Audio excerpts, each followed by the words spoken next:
తెలుగు రాష్ట్రాల్లో బైక్ చోరీలకు పాల్పడుతున్న నలుగురిని ఏలూరు జిల్లా పోలీసులు అరెస్ట్ చేశారు. ఓఎల్ఎక్స్ లో బైక్ అమ్మకానికి పెట్టిన వారిని టార్గెట్ చేస్తూ ట్రయల్ రన్ అని తీసుకెళ్లి యజమానిని కత్తితో బెదిరించి బైక్ తో పరారవుతున్నారు. ఈ కేసులో గుంటూరు జిల్లా తాడేపల్లికి చెందిన షేక్ ఇమ్రాన్ అనే యువకుడిని పోలీసులు అరెస్ట్ చేశారు.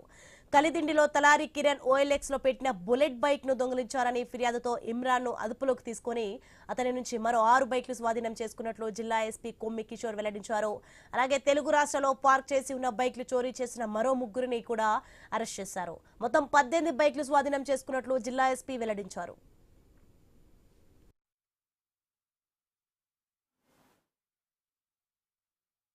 సబ్ డివిజన్లో భీమడోలు పోలీస్ స్టేషన్ రకరకాల ఈ బైకుల్ని టార్గెట్ చేసి దొంగతనం చేసే ముఠాలను పట్టుకోవడం జరిగింది.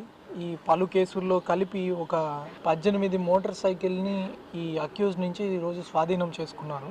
వీటి మొత్తం విలువ కలిపి ఆల్మోస్ట్ మనకి 13,55,000 రూపాయలు ఉంటుంది. దీంట్లో మనం చూసుకుంటే ఏలూరు 1 టౌన్ పోలీస్ స్టేషన్ లిమిట్స్లో మందపాటి జీవన్ అనే ఈ వ్యక్తి భీమడోల్ బీసీ కాలనీలో ఉంటాడు. ఇతను ఈ నుంచి ఒక 7 మోటార్ సైకిల్స్ని స్వాధీనం చేసుకోవడం జరిగింది. సిమిలర్గా నిడమర్రు సర్కిల్ పరిధిలో ఇంకో 2 ముద్దాయిలు ఉన్నారు. జక్కుల ప్రభుకుమార్, ఇతను ఒక 5 మోటార్ సైకిల్స్ని స్వాధీనం చేసుకున్నారు ఇతని దగ్గర నుంచి. ఇంకొక juvenile in conflict with law కూడా ఉన్నారు.